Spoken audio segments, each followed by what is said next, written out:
স্বাগত খেলা যোগে আপনাদের সাথে আছি খালিদ জামিল। টি-20 বিশ্বকাপে বাংলাদেশের জন্য নিজেদের গ্রুপ পরিবর্তনে রাজি ছিল না ক্রিকেট আয়ারল্যান্ড। নিশ্চিত হয়েছে খেলাযোগ। বোর্ড অফ ক্রিকেট আয়ারল্যান্ডের শীর্ষকর্তা ব্রায়ান ম্যাকনিশের বরাত দিয়ে সাফ জানিয়ে দিয়েছেন মিডিয়া ম্যানেজার ক্রেইগ এডসউইন। যদিও বিসিবি থেকে বিদায়ের পর দেশের শীর্ষ দৈনিক পত্রিকা প্রথম আলোতে দেয়া ইন্টারভিউতে ঠিক উল্টো দাবি করেছেন বুলবুল। নাহিয়ান বিন জসিমের রিপোর্ট। ওয়াদা করেছিলেন সবাই চলে গেলেও চেয়ারটা আঁকড়ে থাকবেন, অথচ এইভাবেই পেছনের দরজা দিয়ে বিসিবি ছেড়েছিলেন। দেশকে প্রথম বিশ্বকাপে নেতৃত্ব দিয়েছেন, অভিষেক টেস্টেই সেঞ্চুরি হাঁকিয়েছেন, 22 গজে মাথা উঁচু করে লড়েছেন। ক্রিকেট বোর্ডে স্বাভাবিকভাবেই বুলবুলকে নিয়ে প্রত্যাশা ছিল আকাশচুম্বী। কথা দিয়েছিলেন খেলবেন একটা কুইক টি-20 ইনিংস, কিন্তু কথা দিয়েও সেই কথাটা রাখেননি। শুরুটাই হয়েছে মিথ্যে দিয়ে, এরপর আর বের হতে পারেননি ওই জাল থেকে। তৎকালীন ক্রীড়া উপদেষ্টার নীল নকশায় পাতানো নির্বাচনে জিতেছেন ওই মিথ্যের উপর ভর করে। অতঃপর দেশের অন্যতম একজন ক্রিকেট তারকার বিদায় কারচুপির কলঙ্ক গায়ে নিয়ে। মিথ্যাচারের শেষ এখানেই হয়নি। বিসিবি থেকে বিদায়ের পর দেশের অন্যতম শীর্ষ দৈনিক প্রথম আলোকে দেয়া সাক্ষাৎকারে এক গাদা অভিযোগ বিসিবি বসের। বুলবুল কথা বলেছেন বিশ্বকাপ ইস্যুতেও। বলেন শ্রীলঙ্কায় গিয়ে বিশ্বকাপ খেলতে আয়ারল্যান্ড ক্রিকেট বোর্ডকে নাকি রাজিও করেছিলেন গ্রুপ পরিবর্তনের জন্যে। শুধু তাই না, আয়ারল্যান্ড নাকি লিখিতও দিয়েছিল বিসিবিকে। সত্যতা যাচাই করতে গিয়ে খেলাযোগ রীতিমতো ধাক্কাই খেয়েছে। সাবেক বিসিবি বস বুলবুলের মিথ্যাচারের স্পষ্ট প্রমাণ মিলেছে। বোর্ড অফ ক্রিকেট আয়ারল্যান্ডের শীর্ষ কর্তা ব্রায়ান ম্যাকনিশের বরাত দিয়ে মিডিয়া ম্যানেজার ক্রেইগ এডসউইন সাফ জানিয়ে দিয়েছেন, গ্রুপ পরিবর্তনে কখনোই বিসিবিকে কথা দেয়নি বা সাপোর্ট করেনি আয়ারল্যান্ড। প্রশ্ন হচ্ছে, কেন বুলবুলের এমন মিথ্যাচার, কোন স্বার্থে? বিদায় নেয়ার পরও কেন প্রশ্নবিদ্ধ করছেন দেশের ক্রিকেট আর ক্রিকেট বোর্ডকে? শুধু তাই না, ওই ইন্টারভিউতে বুলবুলের দাবি শেষ দিনটায় বিসিবিকে নাকি রাজনৈতিক অফিস মনে হয়েছে, অথচ বিসিবিতে বুলবুলের প্রথম এন্ট্রির ছবিটা দেখুন।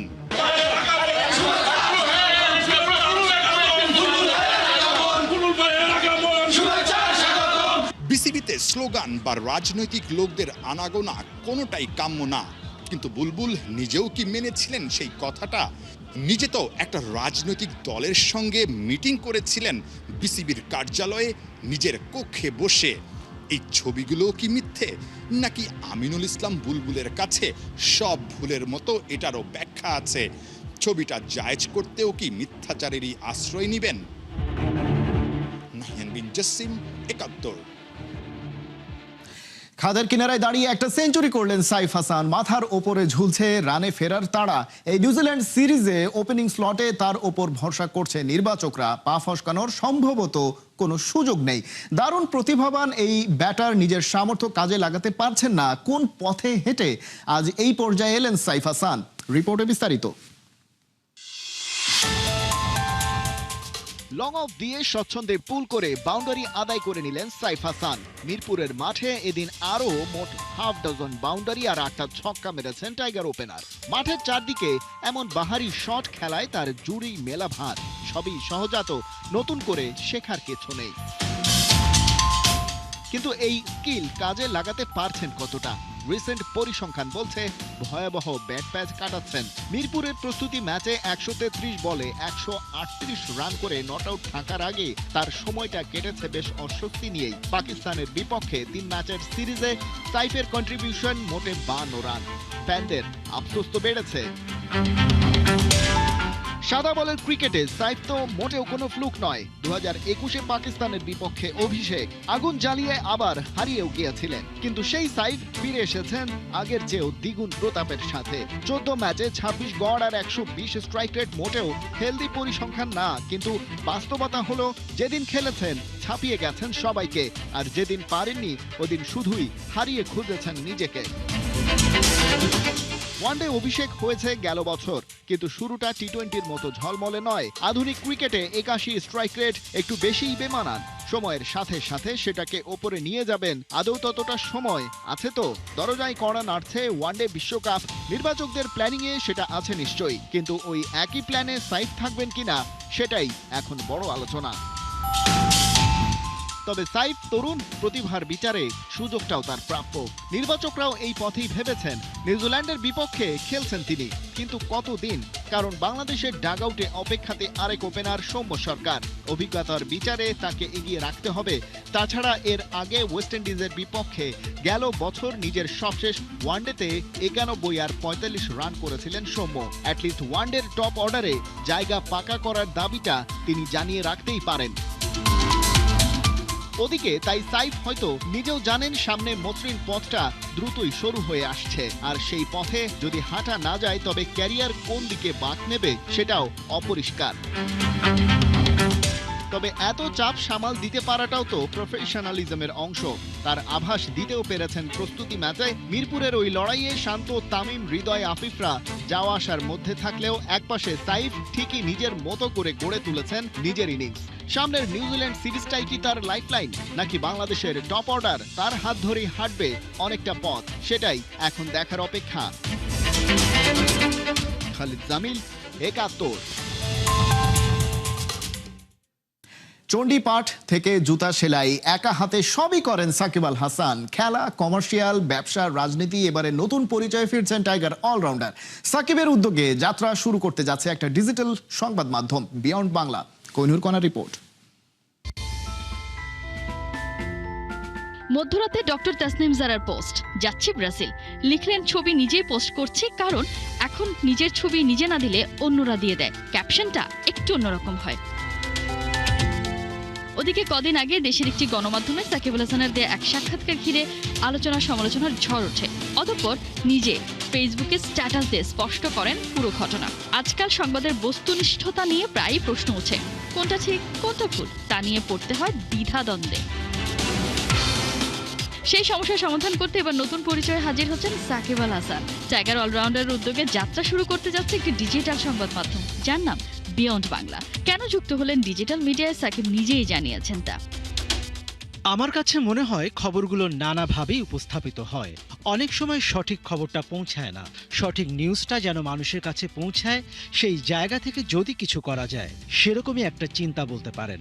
মানে খবরের ভেতরের খবরটা যেন মানুষ জানতে পারে। কি কি থাকছে বিয়ন্ড বাংলায় তারও একটা ধারণা দেওয়া হচ্ছে। Politics, economics, international relation, sports, entertainment সব থাকবে বিয়ন্ড বাংলায়। খবরের পাশাপাশি বিশ্লেষণ, বৈশ্বিক প্রেক্ষাপট, সমসাময়িক নানা বিষয় নিয়ে কন্টেন্ট তৈরিরও পরিকল্পনা আছে প্ল্যাটফর্মটির। বিয়ন্ড বাংলার ওয়েবসাইট তৈরির কাজ প্রায় চূড়ান্ত, তবে এখনই সেটি পাবলিশ করা হচ্ছে না। পূর্ব নির্ধারিত পরিকল্পনা অনুযায়ী আসছে কয়েক মাসের মধ্যেই শুরু হবে এর পরীক্ষামূলক সম্প্রচার। ক্রিকেট, ব্যবসা, টিভিসি, ফটোশুট, রাজনীতি সবখানেই আছেন সাকিব আল হাসান। এবারে পেলেন নতুন আইডেন্টিটি, সংবাদ মাধ্যমের মালিকানা। চণ্ডীপাঠ থেকে জুতা সেলাই, সবখানে সাকিব আল হাসান। কোহিনুর কণা, 71। হঠাৎ করে হেড কোচ আলফাজ আহমেদকে বরখাস্তের আলোচনার জন্ম দিয়েছে মোহামেডান স্পোর্টিং ক্লাব ফুটবল দল। তবে সাদা কালোরা বলছে যা সিদ্ধান্ত নেওয়া হয়েছে খুবই বুঝে শুনেই নেওয়া হয়েছে। দলের স্বার্থে সব ধরনের যৌক্তিক সিদ্ধান্ত নিতে সবসময় রেডি মতিঝিলের ক্লাবটা। কেবল চলতি বিএফএল এ রেলিগেশন বাঁচানোই নয়, অন্তত টেবিলের 4 থেকে লিগ শেষ করার মিশন ওদের। তাই তো ফুটবলারদের সব ধরনের সুবিধা দিতে প্রস্তুত সাদা কালো শিবির। হাসান সজীবের রিপোর্ট। রবিবার বিকালেও দলের অনুশীলন করিয়েছেন কোচ আলফাজ আহমেদ, কিন্তু সন্ধ্যা নামতেই বরখাস্ত। হঠাৎ এমন সিদ্ধান্তে অবাক ফুটবলাঙ্গন, বিস্মিত সমর্থক থেকে ফুটবলাররাও। 6টা ফাইনাল খেলাইছে অলরেডি, মোস্ট অফ দুইটা ট্রফি ফেডারেশন কাপ, লিগের 2টা ট্রফি পাইছে। আসলে এরকম কোচকে এইভাবে ছ্যাক করা আসলে আমার মতে হয় ঠিক হয়নি। উনি ফার্স্ট থেকে বলতে পারতো যে আপনাকে নেব না। একজন সফল কোচও কখনো কখনো হয়ে ওঠেন দলের জন্য মিসফিট। চলতি বাংলাদেশ ফুটবল লিগে রেলিগেশনের সংখ্যায় সাদা কালোরা। তাই কি 6 ম্যাচ বাকি থাকতেই এমন বড় সিদ্ধান্ত? যদিও কঠিন সময়ে দলকে টিকিয়ে রাখতে আলফাজের অবদানও কম নয়। ক্লাব কর্মকর্তারা কখনো কারোর প্রতি ইনজাস্টি করে না। এটা হয়তো অনেক সময় অনেকে শুট করে না, অনেকে লাক ফেভার করে না। এটার জন্য অনেক সময় অনেক কিছু একটা চেঞ্জিং আসে। আমরা সেন্টুকে দিয়ে বাকি 6টা ম্যাচ আমরা দেখতে চাচ্ছি। আমরা দেখি কি অবস্থা হয়। আবেগ নয়, পুরোপুরি পরিকল্পিত সিদ্ধান্ত। দলের স্বার্থে কঠিন পথেও হাঁটতে প্রস্তুত ঐতিহ্যবাহী এই ক্লাব। আলফাস নিঃসন্দেহে ভালো কোচ। সবার একটি সময় আছে ভালো এবং খারাপ। হয়তো আলফাজের একটা খারাপ সময় হয়েছে। মোহামেডান ক্লাব না বাংলাদেশের না পৃথিবীর যে কোনো দেশের, সেটা জাতীয় দলের কোচও হোক, সেই কোচকে সাক করা হয় কেন? রেজাল্ট খারাপের জন্যই তো সাক করা হয়। তবে প্রশ্ন থেকেই যায়, কোচ বদলে কি বদলাবে ভাগ্য? আমি আমার খেলোয়াড়দেরকে নিয়ে বসেছি এবং খেলোয়াড়দেরকে আশ্বস্ত করেছি, যদি বকেয়া কোনো কিছু থাকে অন্তত পক্ষে মোহামেডান ক্লাবের ক্ষেত্রে এটা কোনো ব্যাপার না, এটা নিয়ে চিন্তা করার কিছু না। ব্রেন ফ্রেশ করে, মাইন্ড ফ্রেশ করে সামনের দিকে এগিয়ে যাওয়ার জন্য তাদেরকে ভালো খেলতে হবে এবং ভালো খেলে বাকি 6টা ম্যাচ যাতে জয়লাভ করা যায় সেই দিকে সজাগ দৃষ্টি রাখার জন্য। নতুন কমিটি, নতুন সিদ্ধান্ত। দিন বদলের অপেক্ষায় সাদা কালোরা ফিরতে চায় জয়ে, প্রমাণ করতে চায় নিজেদের সামর্থ্য। সত্যি বলতে গেলে জাদুর তো কোনো কাঠি থাকে না, তবে ওনার আলফাজ ভাই যেরকম ছিল ওনার হয়তো একরকম থিঙ্কিং থাকতে পারে, আমার হয়তো একটু ডিফারেন্ট থিঙ্কিং থাকতে পারে। এই থিঙ্কিংটা নিয়ে কাজ করে যতটুকু আগানো যায়, এখানে তো নতুন কিছু করার খুব বেশি সুযোগ নেই। হাসান সজীব, একাত্তর। অনিশ্চয়তায় পড়েছে স্বাধীনতা কাপ। ফেডারেশন কাপের ফাইনাল হবে বসুন্ধরা কিংস অ্যারেনায়। বাফুফের পেশাদার লীগ কমিটির নিয়মিত সভায় জানিয়েছে এমনটা। লীগ কমিটির ডেপুটি চেয়ারম্যান জাকির হোসেন চৌধুরী জানান, জাতীয় দলের প্রস্তুতি ও অন্যান্য কারণে লীগ শেষ হতে মে মাসের 3য় সপ্তাহ পেরিয়ে যাবে। 1 জুন থেকে শুরু হবে আগামী মৌসুমের দলবদল। স্বাধীনতা কাপ আয়োজনের জন্য সেই রকম সময় নেই। আগামী মৌসুমের দলবদল শেষ হবে আগস্টে। সেপ্টেম্বর থেকে লীগ শুরুর পরিকল্পনা করছে বাফুফে। চলমান মৌসুমের মতো আগামী মৌসুমেও লীগ কাপ, ফেডারেশন কাপ ও স্বাধীনতা কাপের পাশাপাশি সুপার কাপ রাখা হয়েছে সূচিতে। স্বাধীনতা কাপ আমরা আশা করি করার চেষ্টা করব, তবে আমাদের ফিফা উইন্ডো, আপনারা জানেন যে ফিফা উইন্ডো জুন মাসে আছে। তারপর আমাদের খেলাটাও এই গত আমাদের ন্যাশনাল টিমের জন্য কিছুটা পিছিয়ে দেওয়া হয়েছে বিপিএল, তারপর নির্বাচনের জন্য সব কিছু মিলে খেলাগুলো কিন্তু একটু পিছিয়ে গেছে, যার পরিপ্রেক্ষিতে আমাদের এখন ইন্ডিপেন্ডেন্ট কাপটা আমরা একটু প্রশ্নাতীত যে আমরা করতে পারবো কিনা, সময় পাবো কিনা, কারণ আমাদের নেক্সট ক্যালেন্ডার শুরু হয়ে যাবে। তা আমরা তারপরে আমরা মাথায় রেখেছি করার চেষ্টা করব। আন্তর্জাতিক মানে ফিরতে যাচ্ছে বগুড়ার শহীদ চান্দু স্টেডিয়াম। প্রস্তুত হচ্ছে অত্যাধুনিক স্পোর্টস ভিলেজও। পরিদর্শন শেষে বলেছেন যুব ও ক্রীড়া প্রতিমন্ত্রী আমিনুল হক। তিনি জানিয়েছেন শহীদ চান্দু স্টেডিয়াম ফিরে পাবে তার হারানো জৌলুস। ক্রীড়া প্রতিমন্ত্রী আরও বলেছেন, আন্তর্জাতিক মানের সুযোগ সুবিধা নিশ্চিত করতে প্রয়োজনীয় সব কার্যক্রম দ্রুত করা হবে। আসছে জুলাইয়ে নারী বিপিএল আয়োজনের পরিকল্পনা করা হচ্ছে। স্টেডিয়ামের ফ্লাডলাইট, ড্রেসিং রুম, গ্যালারি এবং ড্রেনেজ সিস্টেম সংস্কারে ক্রীড়া পরিষদ ও মন্ত্রণালয়ের প্রকৌশলী ও কর্মকর্তাদের কাজ শুরু করেছেন।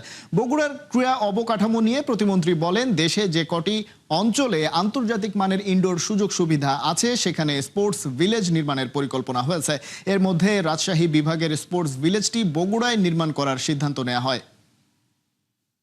যে আমরা 64টি জেলায় আমরা যে স্পোর্টস ভিলেজ তৈরি করব, সেটি প্রথম ধাপে আমরা আমাদের 8টি বিভাগ, পাশাপাশি আমাদের 2টি অঞ্চল রয়েছে ফরিদপুর এবং কুমিল্লা সহ, আমরা এই 10টি জায়গায় আমরা প্রথম যে আমাদের যে আগামী জুনের যে অর্থ বছর, সেখানে আমরা আশা করছি যে আমরা আন্তর্জাতিক মানের যে আমাদের যে স্পোর্টস ভিলেজ তৈরি করার যে পরিকল্পনা রয়েছে ইনডোর সুযোগ সুবিধা সম্পন্ন, সেটি আমরা রাজশাহী বিভাগেরটি আমরা ইনশাআল্লাহ আমাদের এই বগুড়ায় আমরা নির্মাণ করব। সেই বিষয়ে ইতিমধ্যে এই ছিল এখনকার খেলা যোগে। সরাসরি সংবাদ অনুষ্ঠান দেখতে চোখ রাখুন 71-এর ফেসবুক পেজে এবং সাবস্ক্রাইব করুন 71-এর ইউটিউব চ্যানেল। 71-এর সাথে থাকুন।